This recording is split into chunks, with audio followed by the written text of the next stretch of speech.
Muy buenos días, muy buenos días. Continuamos con nuestra serie, ¿sí? Una familia que hace la diferencia. Una familia que hace la diferencia. Permítame, por favor, algo que me pasó en estas semanas. ¿A cuántos les gusta viajar en el metropolitano? ¿Sí? No les gusta, pero es necesario ir en el metropolitano. Cuando uno quiere hacer un viaje largo, ¿no es cierto? Y entonces uno quiere llegar rápido. Y también cuando uno quiere ir cómodo, ¿no es cierto? Quiere ir sentado, por eso va hasta a la central y entonces ahí hace la cola. Cuando usted está allí en la cola, usted dice, si el carro está lleno, usted se detiene y los demás siguen pasando, los que quieren ir parados porque usted quiere ir sentado. Sí, así lo han hecho algunos de ustedes. Entonces yo me puse ahí con mi esposa y mis dos hijas y nos paramos y el resto pasaba. Decía, vamos a agarrar el otro express que entonces vamos a ir sentados. Tú te sientas con ella, yo me siento con la otra. Listo, ya estaba todo solucionado. Tú en este lado, yo en este lado. Y entonces llegó el carro y abrieron las puertas y entonces corrimos a sentarnos. Y cuando yo me estoy por sentar, un joven me empuja. Era así. Y yo también le empujo, pues. Y los dos estábamos empujándonos ahí. Y la gente decía, oye, no te metas con el viejo, tú vas a ser viejo también. De veras que fue una situación bastante difícil. Me acordé que era pastor y entonces no sabía qué decir. Pero fue un momento difícil y la gente también reclamaba. Es increíble que usted haciendo de una manera ordenada la cola, ¿no es cierto? Y quiera ubicarse cómodamente. Hay gente imprudente y muy malcriada. Ay, si lo vuelvo a encontrar. No, no es cierto. El mundo nos ha enseñado que una ofensa se devuelve con otra ofensa, que un golpe se devuelve con otro golpe. Y tristemente esta es la manera en la que muchas personas resuelven sus conflictos, volviendo mal por mal. Algunos usan otra estrategia. Ya no te hablo. Para mí estás muerto. Caso cerrado. ¿No es cierto? Tristemente, ¿cuántas de nuestras familias están pasando por estas circunstancias? Conflictos sin resolver. Porque no sabemos resolver nuestros conflictos. Los resolvemos de una manera que trae más daño, que causa mayor dolor. Pero ¿sabe qué? No es nada nuevo. En la Biblia, en la palabra de Dios, nuestro Dios no esconde nada de sus hijos, de aquel pueblo que Él llamó.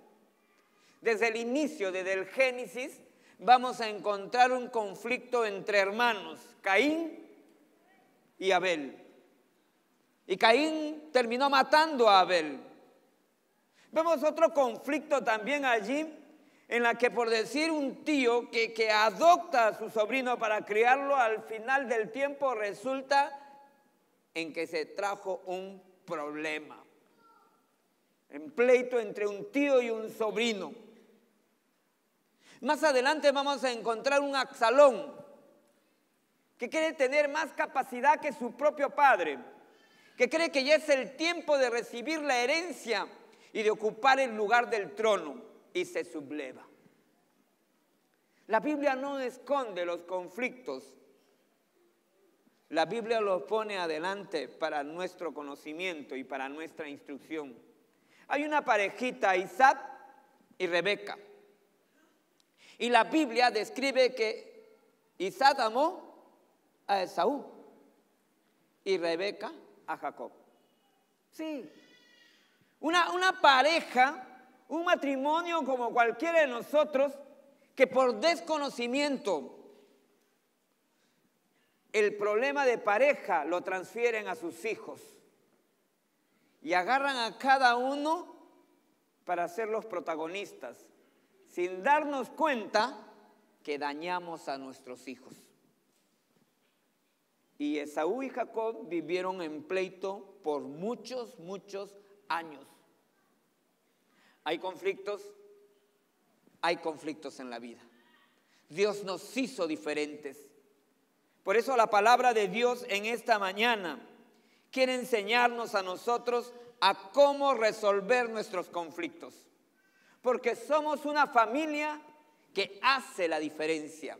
Este mensaje, esta exhortación de parte de Dios está dirigido para todo aquel que ha nacido de nuevo, porque tiene de parte del Espíritu Santo el poder llevar adelante la resolución de conflictos. Sí, a la luz del libro de Mateo, capítulo 5, versículo 21 al 26, vamos a aprender a cómo resolver nuestros conflictos de tal manera que marquemos la diferencia. Amén. En esta mañana, ¿cuántos vienen con conflictos? ¿Sí? Qué bueno, qué honestos son, ¿no es cierto? Dice un refrán, un proverbio chino: bastan 2 personas en el mundo para que haya un conflicto. Sí, bastan 2 personas para que haya un conflicto. Así que lo importante es ahora entonces no evitar el conflicto, sino enfrentarlo. Y la palabra de Dios nos va a enseñar la manera cómo hacerlo, de una manera diferente a como el mundo nos los ha enseñado. Es por ello que el Señor Jesús nos va a dar algunos consejos, algunos principios básicos para nuestras relaciones interpersonales. Así que lo primero que vamos a ver es: reconozcamos lo grave que es herirnos. Un conflicto siempre va a traer consigo heridas. Así que reconozcamos lo grave que es herirnos. Si nosotros reconocemos la gravedad de lo que significa enojarnos, airarnos y herir a nuestros hijos, o herir a nuestra pareja, o herir a nuestros padres, o herirnos entre hermanos de la misma sangre, si nosotros entendemos la gravedad de ello, entonces vamos a querer resolver. Pero muchos de nosotros quizás no hemos evaluado, y es por ello que seguimos en el mismo conflicto. El Señor Jesús mostró esta gravedad en el Sermón del Monte. Y cuando uno va al Sermón del Monte, tiene que entender el propósito por el cual el Señor Jesús lo dio. ¿Por qué? Porque el Señor Jesús dijo: yo no he venido para abrogar la ley, sino para cumplirla. Y es algo interesante cómo Él va a desarrollar este pasaje para bendecir nuestras vidas, porque Él entiende la gravedad de lo que es el conflicto y cómo esto nos hiere. Por eso empieza diciendo el versículo bíblico, versículo 21, oísteis que fue dicho, pero yo os digo. Hay 2 cosas que hay que entender aquí. En primer lugar, el Señor Jesús habla con toda autoridad. Él tiene toda autoridad para cambiar o explicarnos de una manera actualizada para nosotros la palabra. No es que nosotros podemos hacer cambios, sino la autoridad que el Señor Jesús tiene para así hacerlo, que lo que ya está registrado en lo que tenemos nosotros a nuestro alcance, la palabra de Dios. Por eso Él dice: oísteis que fue dicho, pero yo os digo. Moisés enseñaba en el Antiguo Testamento, porque Moisés hace alusión a este pasaje bíblico. El Señor Jesús hace alusión de este pasaje bíblico dado por Moisés. Él dijo de esta manera: no matarás, y cualquiera que matare será culpable del juicio. ¿Sí? No matarás. Aquella persona que mata, entonces tiene como castigo la cárcel. En el Antiguo Testamento, ojo por ojo, diente por diente, vida por vida. Esto es lo que decía Moisés. Y a veces nosotros dicen: pastor, yo no he matado a nadie, pero ganas no me faltan.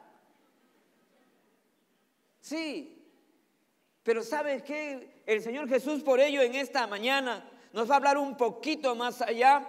Por eso Él dice, pero yo os digo que cualquiera que se enoja contra su hermano será culpable de juicio. Y cualquiera que diga necio a su hermano será culpable ante el concilio. Y cualquiera que le diga fatuo a su hermano quedará expuesto al infierno del fuego. ¿Sabes lo que esto significa? Mira cómo el Señor Jesús va un poquito más allá. Porque ¿sabes qué? Tristemente una vez escuché esta frase. Yo hubiera preferido que mi madre me agarre a cachetadas que me diga aquellas palabras que me han hecho tanto daño. Sí. Yo hubiera preferido un golpe de mi esposo que lo que me ha dicho y me hace tanto daño. Lo que me ha dicho no me deja vivir. Yo hubiera preferido que mi esposa me dé una cachetada que todo lo que me ha dicho y menoscabe mi hombría. ¿Se da cuenta? Es por eso que el Señor Jesús dice, no basta el hecho de pensar que solamente el matar físicamente con alguna herramienta y quitarle la vida a una persona lo hace entonces responsable. No. Lo que nosotros decimos y hacemos puede dañar y acabar con una vida, aunque usted lo vea caminar, porque ya está dañada. Dañamos emocionalmente, dañamos físicamente y psicológicamente. Acabamos con el autoestima de los que más amamos. Mire, usted es testigo de lo que está ocurriendo, ni una menos, ¿no es cierto? Los hombres también dicen, ni uno menos.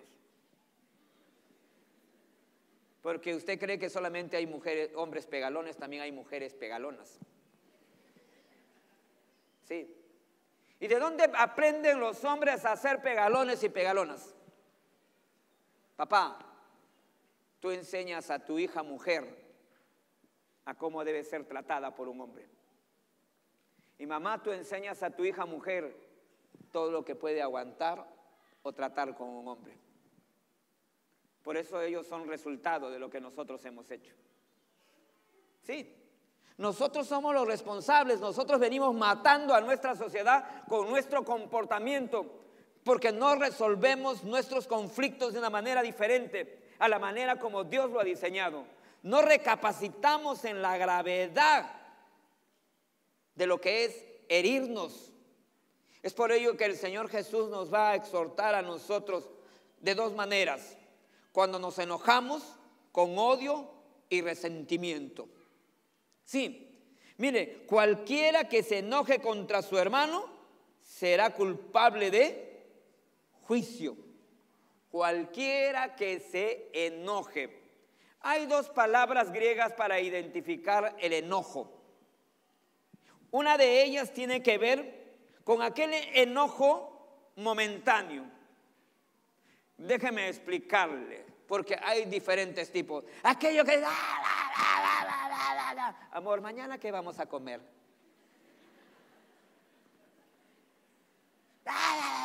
Papito, ¿cómo te quiero? Aquellas personas que te dicen todo, ¿no es cierto? Y después ya no pasó nada, pues. Pero el enojo que se refiere aquí es el enojo que se mantiene. Es el enojo que no respeta tiempo. Es el enojo que no respeta a nadie. Es el enojo que uno quiere mantenerlo allí de por vida. Que no dura un día, sino una semana, un mes, años. Que es parte natural de uno. Que no debe de ser así. Pero la Biblia no nos enseña. Cuidadito con enojarte de esta manera. ¿Sí? ¿Por qué? Porque eso hace daño. Porque cuando nosotros nos enojamos de esa manera, usamos algunas palabras muy hirientes. Y la Biblia lo describe. Cualquiera que diga necio a su hermano, versículo 22, será culpable ante el concilio. Y cualquiera que le diga fatuo quedará expuesto al infierno de fuego. Mira, Cuando uno se enoja, se descontrola. Cuando uno actúa por la herida, hace daño. Y la Biblia dice entonces, cuidado, ¿por qué? Porque cualquiera que le diga a su prójimo necio, ¿qué significa necio? Disculpándome la palabra, idiota, sonso, bruto. Ya no voy a seguir. Pero déjeme decirle, no son esas palabras que hemos escuchado en casa en algunas oportunidades. Esas palabras que avergüenzan muchas veces lo hemos escuchado en nuestra propia familia, o lo hemos dicho a nuestra propia familia. Padres a hijos, hijos a sus padres, entre esposos, entre hermanos.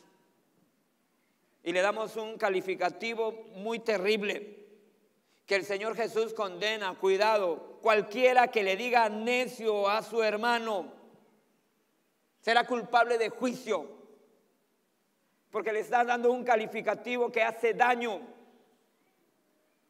Que hace daño.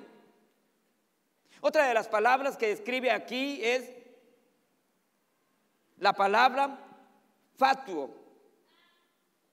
Esta palabra fatuo es en poner en duda la capacidad mental de la persona. ¿Sí? Les voy a dar un ejemplo. No sirves para nada. Este no sirve para nada. Un cocido para una descosida. ¿Qué más iba a escoger, pues?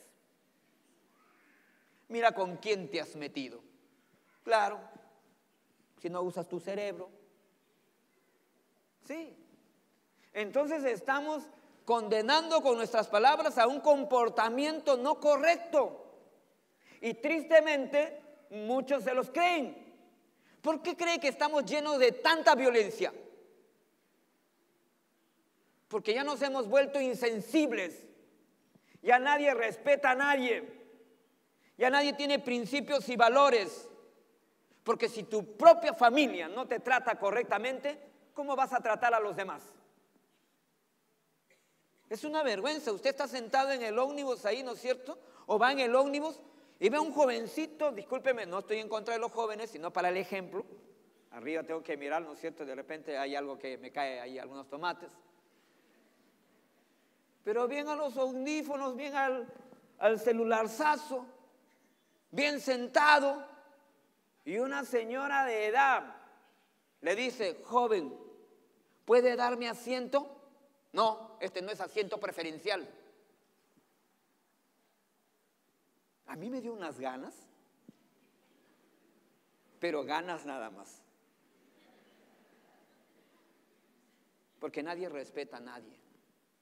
El hábito no hace al monje, sino lo que usted le está enseñando a su hijo, a su hija, a su esposo, a su esposa, a su padre. Eso es lo que marca el comportamiento de una persona. Si tenemos personas violentas, personas que tratan mal, es porque nosotros estamos tratando mal. Cuidado. La Biblia entonces nos dice con aquellos calificativos que damos porque estamos condenando a la persona. Y algunos tristemente se la creen, pues dicen, yo no sirvo para nada. A mí no me sale nada. No me sale nada. No me va a salir. Para esto nomás sirvo. Porque algunos papás dicen, sí, mi hijo, sí para universidad. Ya que importa. Sí. Y no nos esmeramos para que sea alguien en la vida. Tú vas a servir para darle educación a todos. Y no le damos el lugar que corresponde. Por eso cuidado, porque sabes que la Biblia dice cualquiera que le diga fatuo a su hijo le está haciendo mucho, mucho daño. Y el Señor Jesús, Dios el Padre, nos da mucho, mucho valor. Para Él valemos mucho. De tal manera amó Dios al mundo que ha dado a su Hijo unigénito para que todo aquel que en Él crea no se pierda, sino que tenga vida y vida eterna. Amén. Para Dios tú eres importante. Para Dios usted vale mucho. Para Dios realmente, como quisiera quitar todas aquellas palabras recibidas de nuestro corazón que nos han marcado y nos han hecho daño. Pero un milagro de Dios lo puede hacer. Por ello la palabra de Dios nos exhorta: no olvides esto, papá, mamá, hijo, hermano. Tu pariente es de mucho valor para el Señor Jesús. Es de mucho valor. Amén. Es por ello que nosotros debemos restaurar toda relación quebrada. Cuando usted y yo valoramos realmente la gravedad del conflicto, entonces vamos a querer restaurar. Por tanto, si traes tu ofrenda al altar, dice el versículo 23, y allí te acuerdas que tienes algo contra tu hermano, deja tu ofrenda delante del altar y ve, reconcíliate, ¿qué cosa? Primero con tu hermano y entonces ven y presenta tu ofrenda. Lo segundo es más importante que lo primero, ¿no es cierto? ¿Cuántos de nosotros hemos venido a adorarle al Señor? Pero decía la alabanza de los 80, a ver los dinosaurios, que dice: ¿cómo puedes tú orar enojado con tu hermano? A ver, dime, ¿cómo? ¿Cómo es posible que estando en conflicto con tu familia puedas alzar tus ojos a Dios? Maridos, vivir sabiamente con sus esposas para que vuestra oración no tenga estorbo. La mujer sabia edifica su casa, mas la necia con sus manos las arruina. ¿Se da cuenta? Nosotros tenemos que tener cuidado. Tenemos que ser parte de la solución. Anda, primero reconcíliate con tu hermano. Primero, debes dejar arreglado toda situación. Ustedes han escuchado que dicen: ay, se lo voy a decir al pastor. Yo le voy a decir al pastor. El pastor no sabe, por eso te tiene allí. Pero espérate que le diga. ¿No es cierto? Amenazas nomás. Pero ¿sabe qué? Hay que tener cuidado. Si tú tienes algo, ponte de acuerdo primero. Dice: deja tu ofrenda y ve, arregla ese problema. Sana ese problema. Sana ese conflicto. Hoy hay diversas maneras como ir acercándonos. WhatsApp, Facebook. Quiero hablar contigo. Hoy no estás aquí, pero no puedo adorar a Dios si estoy mal contigo. Quiero hablar contigo. Quiero que mi adoración llegue a la presencia de Dios. Quiero disfrutar de la gloria de Dios. Entonces hay formas. Hagamos un alto, porque Dios es digno de toda alabanza. ¿Y cómo nos vamos a presentar delante de Él? Es por ello que la palabra de Dios nos dice en el versículo 25 y 26: resolvamos el conflicto pronto. Pronto. Ponte de acuerdo con tu adversario pronto. Pronto. Dice la palabra de Dios: entre tanto que estás con él en el camino, no sea que el adversario te entregue al juez y el juez al alguacil y seas echado en la cárcel. De cierto te digo que no saldrás de allí hasta que pagues el último cuadrante. Mira lo que está diciendo el Señor Jesús. Quizás por estar en pleito con tu familia no te van a llevar a la cárcel, pero en un aspecto legal el Señor dice: en una situación así puedes ser llevado a la cárcel. E imagínate, porque la gravedad de un conflicto es así. Te tiene encerrado, te tiene encarcelado, de tal manera que no te va a dejar en paz. Es mejor arreglar y arreglarlo pronto. ¿Sabes? Muchos de nosotros luchamos por arreglar, pero ¿cómo voy a arreglar? Si el culpable es él. La culpable es ella. Si son ellos los que hacen daño, yo soy bueno. Yo no hago mal a nadie. La Biblia dice, ¿quién podrá entender sus propios errores? Líbrame de los que me son ocultos. Sí, hay que decirle a Dios, Dios, ayúdame a ver mis propios errores. Porque yo estoy causando daño y tú me dices que tengo que solucionarlo ya. Qué triste es cuando otra persona, mira, ¿y así dices que eres cristiano? ¿Así dices que eres cristiano? ¿De qué iglesia eres tú? ¿Eso te enseña tu pastor? ¿Cómo quieres que vaya a tu iglesia? Mira cómo te comportas. Papá, ¿cómo quieres que tus hijos se comporten en la iglesia? Porque nuestros hijos aprenden lo que nosotros estamos haciendo en el hogar. Yo le decía a una familia de esta manera: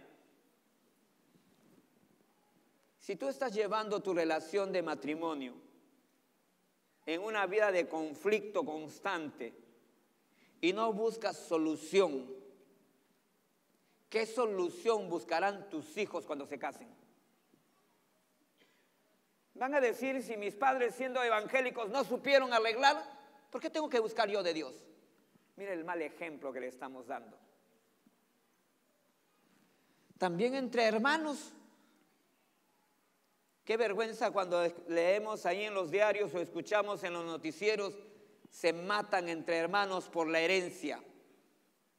Están esperando, espérate que mi papá, mi mamá muera, ahí sí te voy a quitar todo.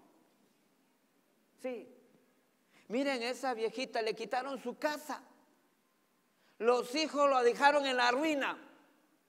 Y nosotros juzgamos y dicen, abusivos. ¿Cómo es posible que le hagan eso a su madre?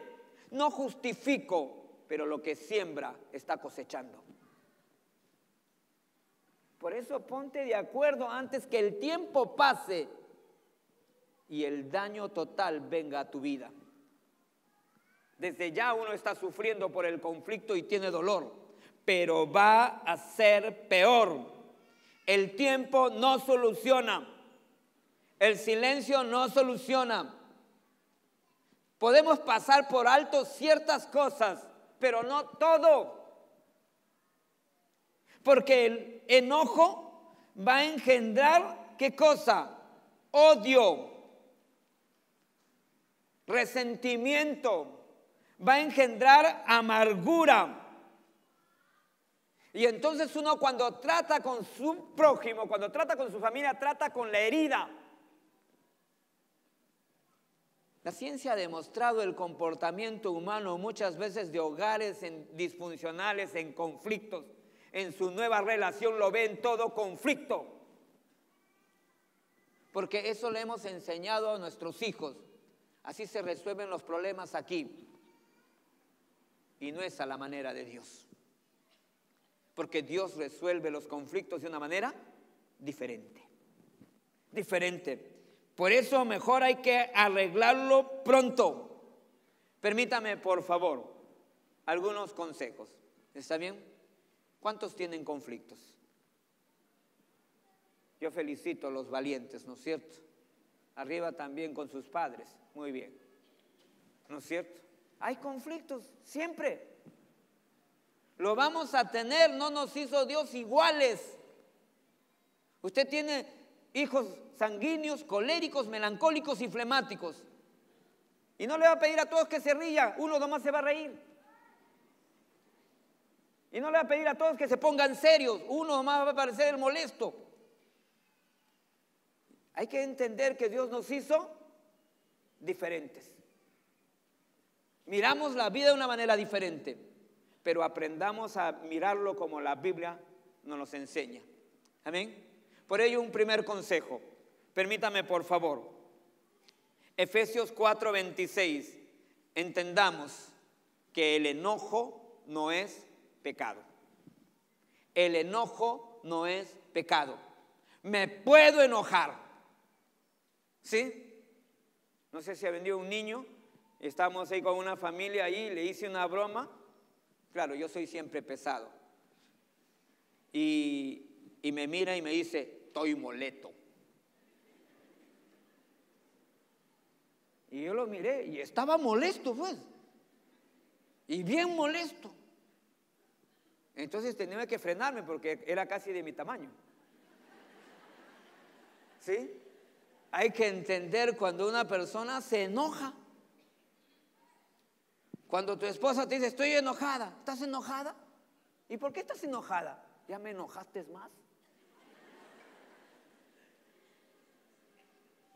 Uno se da cuenta. ¿Estás molesto? No, así es mi cara. Hay que entender que cuando una persona se molesta hay que dejarlo que se moleste. Es normal que se moleste. Si le has hecho algo, se molesta, pues. ¿Qué le habrá hecho? Pues si yo soy una mansa paloma. Mi mamá me decía que yo era bueno. ¿No es cierto? Pero hay que entender que te puedes enojar. Y hay que decirle a la persona, estoy enojado. Por favor, entiéndeme, estoy enojado. ¿Está bien? A ver, dile. Ay, no, ¿no es cierto? Ya aprovechaste ya de decirle que estás enojado, en la casa nos vemos. Pero hay que decirles. Tenemos que abrir nuestro corazón para expresar nuestra emoción de una manera normal. Lo que has hecho me ha causado daño. No esperemos que el otro lo adivine. No esperemos. Entonces hay que entender aquello. Lo otro que la Biblia nos dice, y lo hemos dicho ya anteriormente, resolvamos todo conflicto sin demora. ¿Por qué? La Biblia dice, no se ponga el sol sobre vuestro enojo.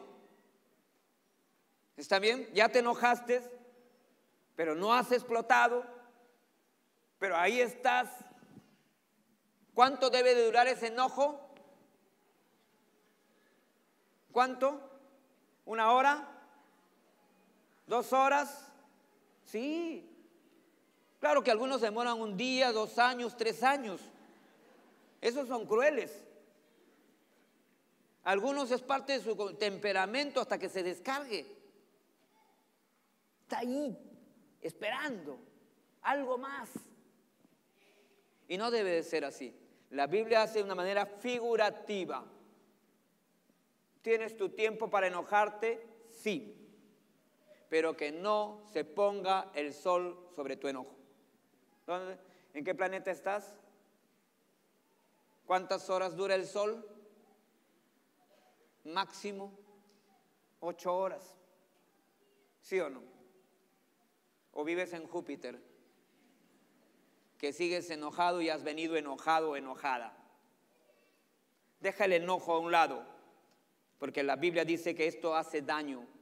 La Biblia dice que esto da lugar al diablo. El diablo sabe de tu enojo y te va a dar por donde más te hace daño. Y va a aprovechar ese enojo para seguir sembrando mayor enojo. Y cuando quieras tratar a tu familia, lo vas a tratar con la herida. Y te vas a enojar por cualquier cosa. ¿Sí? Hay muchas personas que no pelean por lo que está sucediendo en el momento, sino por la herida, el dolor que tienen dentro. Porque viven enojados con su padre, viven enojados entre hermanos, viven enojados entre esposos. Y entonces esto hace mucho daño y le estamos dando lugar ¿a quién? Y que Dios lo reprenda. Pero sepa usted que el ladrón no viene sino para hurtar, matar y destruir. Y él quiere que usted tenga una vida arruinada, una familia arruinada. Y si es cristiano, peor, para darle vergüenza del evangelio. Por ello nosotros tenemos que evaluarnos y decir, ¿puedo enojarme? Tengo mi tiempo, déjame respirar, por favor. ¿Sí? Otro tercer consejo es de que nosotros debemos atacar al problema, no a la persona. Tenemos que evaluar a quién estamos atacando. Nosotros aprendemos en matrimonio, en nuestro seminario, que el enemigo no es nuestra pareja, aunque parece. Pero no es. El enemigo no es nuestra pareja. El enemigo no es nuestro hijo. No es nuestro hermano. El enemigo es el diablo. La palabra de Dios dice entonces que nosotros podamos tratar con la persona, no atacar a la persona. La blanda respuesta quita la ira, mas la palabra áspera hace subir el furor. La muerte y la vida están en el poder de la lengua. Imagínate con aquel que hiciste un pacto delante de Dios de amor. Estás pensando que te odia. Estás pensando que te quiere arruinar la vida. No es lógico, ¿no es cierto? Sino que no sabemos resolver nuestros conflictos. ¿Para qué me he casado contigo? ¿Sí? ¿Para qué? Muchos de nosotros decimos, tú siempre, otra vez lo mismo. ¿Cuándo vas a cambiar? ¿Por qué eres así? Ya te lo he dicho varias veces. ¿Estoy atacando el problema? ¿A quién estoy atacando? A la persona. Contigo, ya no, ya. Entonces nosotros tenemos que, un momentito, hay que decirle, me estás ofendiendo en vez de ayudarme. No me estás haciendo ver mi error, sino que me estás faltando. Me estás provocando a que yo te conteste. Entonces tenemos que tener cuidado. La Biblia dice la blanda respuesta. Amor, ¿me estás insultando? Dime pues, ¿me estás insultando? No, no es cierto. Tenemos que, la blanda respuesta, mira, este gesto es agresivo, ¿no es cierto? Pero tenemos que buscar entonces cómo vamos a solucionar. Y si no podemos solucionar, hay que buscar ayuda. No decir, te voy a acusar con el pastor, sino vamos a buscar una orientación. A ver qué nos dice el pastor. ¿Sí? Y el pastor, a la luz de la palabra de Dios, nos tiene que dar un consejo para que nos pueda ayudar, para no atacarnos. ¿Sí? Para decirle, ¿sabes qué? Cuando tú estás enojada, ¿no es cierto? Yo estoy portándome mal. ¿Sabes? Yo me siento así. Yo me siento mal. Siéntate bonito, pues. ¿No es cierto? Pero si te sientes mal, le vas a decir, entonces va a decir, te estoy haciendo daño. Sí, me estás haciendo daño. Esto que ha pasado me hace daño. Muchos de nosotros nos olvidamos. Decimos, Señor, ayúdame a expresarme, porque muchas veces no sé qué hablar y termino ofendiendo, termino atacando a la persona en vez de atacar al problema. Entonces hay que anotarlo. ¿Sabes qué? En cuarto lugar, un cuarto consejo, hay que admitir cuando estamos equivocados. ¿Sí? Algunos cuando están enamorados dicen, me casé con la mujer perfecta, con el hombre perfecto, nació un 29 de febrero. ¿No es cierto? No existe un asunto de un hombre y una mujer perfecta. Ese angelito hace daño. ¿No es cierto? Y entonces uno tiene que admitir, uno tiene que aceptar sus errores. ¿Quién podrá entender sus propios errores, hermanos? La Biblia dice, el que encubre sus pecados no prosperará. El que encubre sus pecados no prosperará, mas el que los confiesa y se aparta alcanzará misericordia. Qué difícil es, amados hermanos, pero no imposible. Con la ayuda de Dios decir, me equivoqué, perdóname, he obrado mal. No es un asunto de hacerte la víctima, sino de aceptar la realidad. ¿Sabe qué? Permítame. Yo estoy acá con mis hijos, ¿no es cierto? Y entonces un sábado, yo estaba apurado porque el domingo estamos temprano aquí. Ya, nos vamos. ¿Qué cara habré puesto que nos fuimos todos, pues? Rapidito. Y nos sentamos a la mesa luego a cenar. Y uno de mis hijos me dice: papá, quiero decirte algo, pero no te molestes, ¿ah? Uy, o sea que yo me molesto cuando me dicen algo, miren. Pero no te vas a molestar, pero te lo tengo que decir. Bueno, vamos a ver, pero no te molestes, ¿ah? Está bien, no me voy a molestar, pero ya dime porque ya me está molestando. ¿No es cierto? Mira, papá, cuando tú estás en la iglesia, tú estás atendiendo a los hermanos, tú estás en una consejería en el momento, ¿qué hacemos nosotros, tus hijos? Te esperamos. Estamos, papá, ya, tiempo. No, te esperamos. ¿Y tú qué has hecho ahora? ¿Ah? Nosotros te respaldamos, papá. ¿Y tú?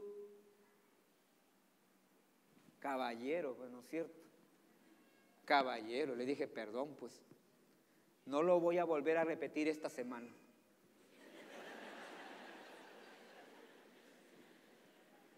No, yo tengo que aprender a admitir que me he equivocado. Y gracias a Dios por la valentía que tiene. Y no te enojas, debo ser bravo. Gracias a Dios que pueden hablar. Y muchas veces por consejo de otros pastores decir: perdón, hijos, me he equivocado, nos ha ayudado mucho en nuestra relación de familia. Nos ha ayudado mucho para no vivir en el conflicto. ¿Por qué? Porque tenemos que ser así. Tenemos que aprender a aceptarnos. ¿Dónde quieres que pase tus hijos su tiempo? ¿Y por qué los estorbo? Están en un mejor lugar. Tienen buenos amigos. Están sirviendo al Señor. Y yo estaba haciendo de tropiezo. Entonces tengo que admitirlo. Me equivoqué. Y que el Señor me ayude a mí y ayude a cada papá a entender a sus hijos. Padres, no provoquéis a ira a vuestros hijos para que no se desalienten. Amén. Así que cuando te equivoques, papá, no eres perfecto. Mamá, no eres perfecta. Admítelo. Un último consejo: estemos dispuestos a perdonar. Resolvemos los conflictos de una manera diferente cuando de antemano ya hemos tomado la decisión de perdonar. ¿Sabes cuándo te perdonó Dios? ¿Hace 2000 años atrás? No, hace muchos años atrás.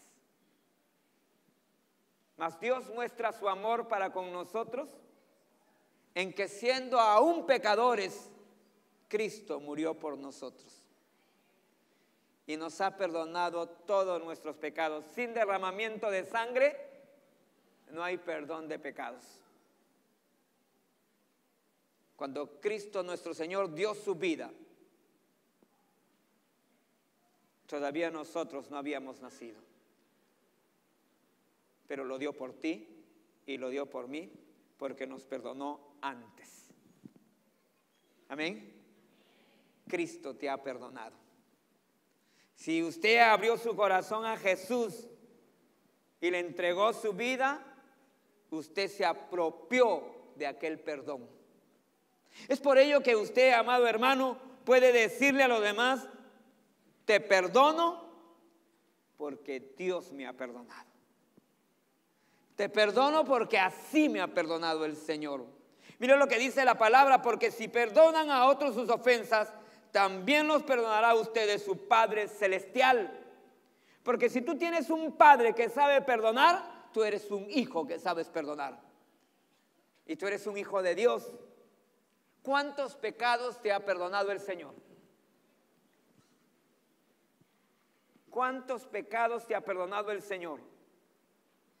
Algunos hemos llegado a decir, Señor, ¿me perdonarás esta falta? Y la Biblia dice, si confesamos nuestros pecados, Él es fiel y justo para perdonarnos y limpiarnos de toda maldad. Y Dios quiere que usted perdone, que yo perdone. Que perdonemos a aquellos que nos ofenden, para ganarlos para Cristo. Te perdono de la misma manera que Dios me perdonó. ¿Sabes qué? Tenemos que pedirle perdón a Dios si hasta ahora no sabemos resolver nuestros conflictos. Tenemos que volvernos a Dios y decirle, Señor, ahora sí yo sé. Tengo que resolver mis conflictos de una manera diferente, a la manera de Dios. ¿Amén? ¿Amén? ¿Sabe qué? Hay una situación en conflicto también con Dios. La Biblia dice que nuestros pecados han hecho una separación entre nosotros y Dios. La Biblia dice que la paga del pecado es muerte. La palabra muerte significa separación. Es decir, no estamos en comunión con Dios. La única manera de volvernos a estar en comunión con Dios y resolver este conflicto es volvernos a Dios, quien nos está esperando con los brazos abiertos. Pero para volvernos a Dios es necesario arrepentirnos de nuestros pecados y decirle, Dios, perdóname, te entrego mi vida, ven a morar a mi corazón, dame esa capacidad del cielo para resolver mis conflictos, porque hasta ahora lo he resolvido de una manera no correcta. Si usted nunca le entregó su vida a Jesús, permítame hacer una oración de fe. Yo voy a orar por usted, entregándole la vida a Jesús. Vamos a inclinar nuestros rostros para orarle al Señor, para concentrarnos en lo que le vamos a decir. Dígale allí al Señor, Señor Jesús, gracias por hablar a mi corazón. Gracias porque me conoces. Cuánto dolor hay en mi corazón por aquellos conflictos que hasta ahora no he podido resolver. Cuánto dolor hay en mi corazón porque he sido causante de muchos conflictos. Esta mañana, a la luz de tu palabra, quiero que me des la capacidad para resolver mis conflictos. Necesito de ti, amado Dios.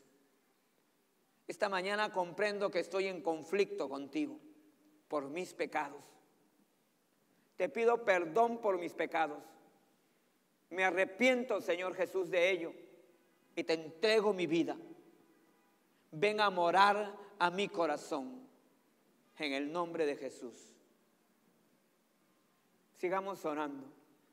Si usted hizo esta oración de fe conmigo y le entregó su vida a Jesús, permítame orar por usted. ¿Podría usted levantar su mano en alto y decir, yo le entregué mi vida a Jesús? Hice esa oración.